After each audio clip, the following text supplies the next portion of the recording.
दोस्तों, मुख्तार अंसारी की मौत के मामले में एक बहुत बड़ा खुलासा हुआ है। मुख्तार अंसारी की मौत को लेकर लगातार दावा किया जा रहा है प्रशासन की तरफ से कि मुख्तार की मौत हार्ट अटैक से हुई है, कार्डिक अरेस्ट से हुई है, यानी कि दिल का दौरा पड़ने की वजह से हुई है। लेकिन इन सब के बीच एक बहुत बड़ा खुलासा हुआ है जिसने बड़े बड़े सूरमा, बड़े बड़े किरदारों के चेहरे पर पड़ी हुई शराफत की चादर को उतार कर रख दिया है। एक बार फिर से अतीक अहमद अशरफ की हत्या का मामला अब उजागर होने लगा है, क्योंकि ऐसा ही एक मामला तब निकल कर सामने आया था जब पुलिस हिरासत में अतीक और अशरफ की हत्या कर दी गई थी। और अब मुख्तार अंसारी का एक ऐसा सबूत निकल कर सामने आया है जिसमें साफ साफ जाहिर होता है कि ये साधारण या स्वाभाविक मौत नहीं, बल्कि ये एक बहुत बड़ी साजिश रची गई थी। नमस्कार, मैं हूं प्रज्वल गौतम और आप देख रहे हैं न्यूज सर्किल। मुख्तार अंसारी पंजाब की रोपड़ जेल से लाया जाता है उत्तर प्रदेश की बांदा जेल में। लगातार यह दावा किया जाता है उत्तर प्रदेश के मुख्यमंत्री योगी आदित्यनाथ की तरफ से कि एक एक माफिया का हिसाब किताब होगा, सबको मिट्टी में मिला दूंगा। ये तमाम चीजें हो रही थी।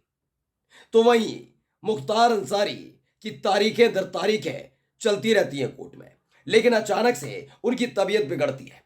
तबीयत बिगड़ने के बाद उन्हें वहीं उसी जगह अस्पताल में भर्ती कराया जाता है, मतलब जेल की सलाखों से निकाला जाता है और भेज दिया जाता है अस्पताल। लेकिन उनकी तबीयत पूरी तरह से ठीक हो पाती उसे पहले ही दोबारा जेल में ठूंस दिया जाता है। ऐसे में अब दावा किया गया जेल प्रशासन की तरफ से कि मुख्तार अंसारी की मौत हार्ट अटैक से हुई है, दिल का दौरा पड़ने की वजह से हुई है। यह खबर आप तक पहुंच गई होगी, लेकिन अब अभी तक कोई भी न्यूज चैनल, खासकर गोदी चैनल, ये नहीं बता रहे हैं कि मुख्तार अंसारी ने अपनी हत्या की साजिश का आशंका जताई थी, वो भी साल, 2 साल, 4 साल, 5 साल पहले नहीं, बल्कि मौत से 8 दिन पहले, यानी 28 तारीख को मुख्तार अंसारी की मौत होती है। उससे 8 दिन पहले यानी 21 मार्च को 2 पत्र मुख्तार अंसारी की तरफ से कोर्ट को लिखे जाते हैं।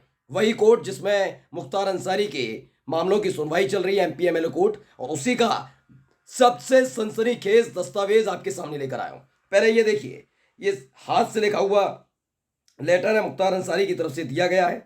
ये पूरी की पूरी जानकारी बताई गई है। इसमें बताया गया है कि 19 मार्च 2024 को मुझे खाना दिया गया, उपलब्ध कराया गया, उसमें कोई विषाक्त पदार्थ मिला हुआ था।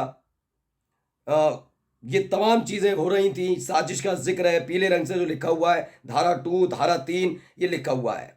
दरअसल इसे रणविजय सिंह है, उन्होंने ट्वीट किया और लिखा कि 21 मार्च को मुख्तार अंसारी ने कोर्ट से शिकायत की थी कि उसे धीमा जहर दिया जा रहा है, इसकी वजह से वो बीमार पड़ रहा है। 8 दिन बाद मुख्तार की दिल का दौरा पड़ने से मौत हो गई।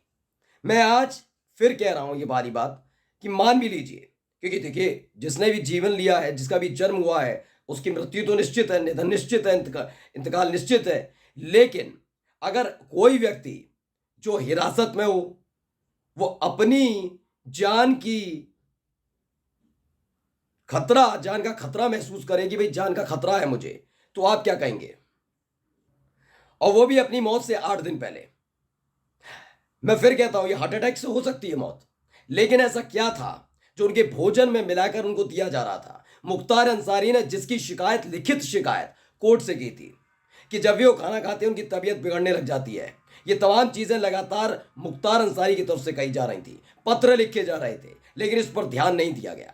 लेकिन जब ये मामला पूरा निकल कर सामने आया तो फौरन अस्पताल में भर्ती कराया। ज्यादा दिन इलाज नहीं चला बुजुर्ग व्यक्ति का, और उसके बाद दोबारा से जेल में ठूसा गया और फिर उनकी मौत हो जाती है। जानते हैं, मुख्तार अंसारी ने जो अपना पत्र लिखा था कोर्ट को, यानी एमपीएमएलए कोर्ट को लिखा था, उसमें वकील के जरिए, उन्होंने अपने वकील के जरिए कोर्ट को अवगत कराया था, यानी कोर्ट को जानकारी दी थी कि उनकी जेल में हत्या की जा सकती है। और इसके पीछे उन्होंने खोलकर बीजेपी के नेताओं से लेकर बीजेपी का जो लाडला माफिया है उसका भी जिक्र किया था।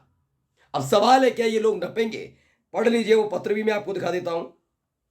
इसकी लाइन पढ़िए जो लिखा हुआ है। सबसे ऊपर देखिए क्या लिखा है। न्यायालय श्रीमान मुख्य न्याय मजिस्ट्रेट, विशेष मजिस्ट्रेट, एमपीएमएलए कोर्ट मऊ जनपद।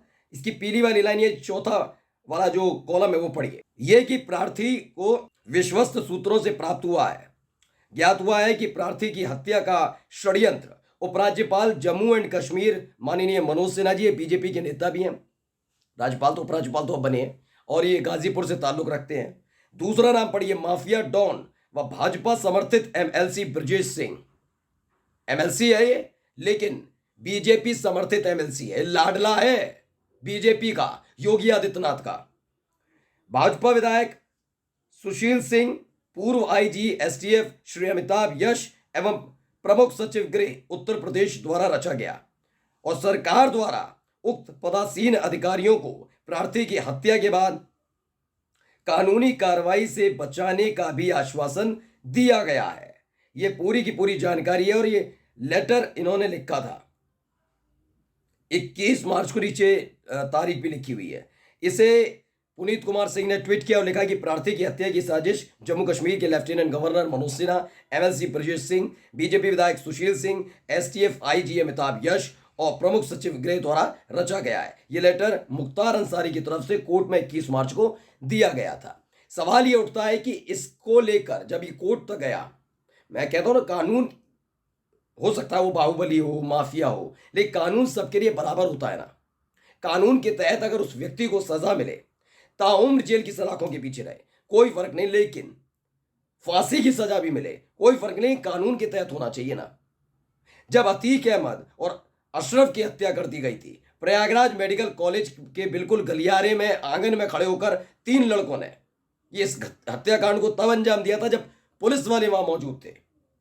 जब पुलिस वाले वहां मौजूद थे तभी इस हत्याकांड को अंजाम दिया गया था।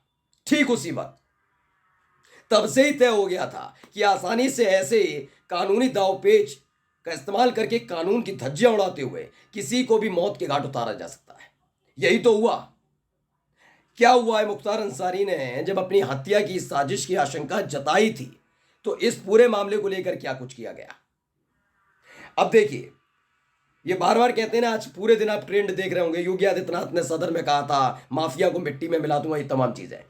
कितने ऐसे हैं जो माफिया आज भी खुलेआम उत्तर प्रदेश में घूमते हैं। क्यों घूमते हैं वो वजह आपको पता लग जाएगी। शैलेंद्र यादव का ये ट्वीट पढ़िए, ये सभी अपराधी यूपी में ही रहते हैं। ब्रजेश सिंह, धनंजय सिंह, राजा भैया, डॉक्टर उदयभान सिंह, अशोक चंदेल, विनीत सिंह, ब्रिजभूषण शरण सिंह, चुलबुल सिंह, सोनू सिंह, मोनू सिंह, अजय सिंह, सिपाही पिंटू सिंह, सनी सिंह, संग्राम सिंह, चुन्नू सिंह, बादशाह सिंह। बस यहाँ एक अच्छी बात है कि इनमें से कोई भी मुस्लिम नहीं है। मैं ये नहीं कह रहा कि मुसलमान होने के नाते, लेकिन अब तक देखा जाएगा कि 3 बड़े माफिया उत्तर प्रदेश और बिहार के, शहाबुद्दीन कोरोना से मौत, मुख्तार अंसारी हार्ट अटैक, लेकिन पहले बताना कि जहर दिया जा रहा है खाने में, कोई ध्यान न देना, अतीक और अशरफ की हत्या गोलियों से भून कर देना पुलिस की सुरक्षा में। लेकिन इन सब के तर्ज ऐसे अपराधी, ऐसे माफिया खुलेआम घूमते हैं जिसमें टॉप पर नाम है ब्रजेश सिंह का, वो तो एमएलसी है, बीजेपी ने बनवाया उसे एमएलसी। तब आवाज तो उठनी चाहिए और जांच पुख्ता होनी चाहिए। नमस्कार।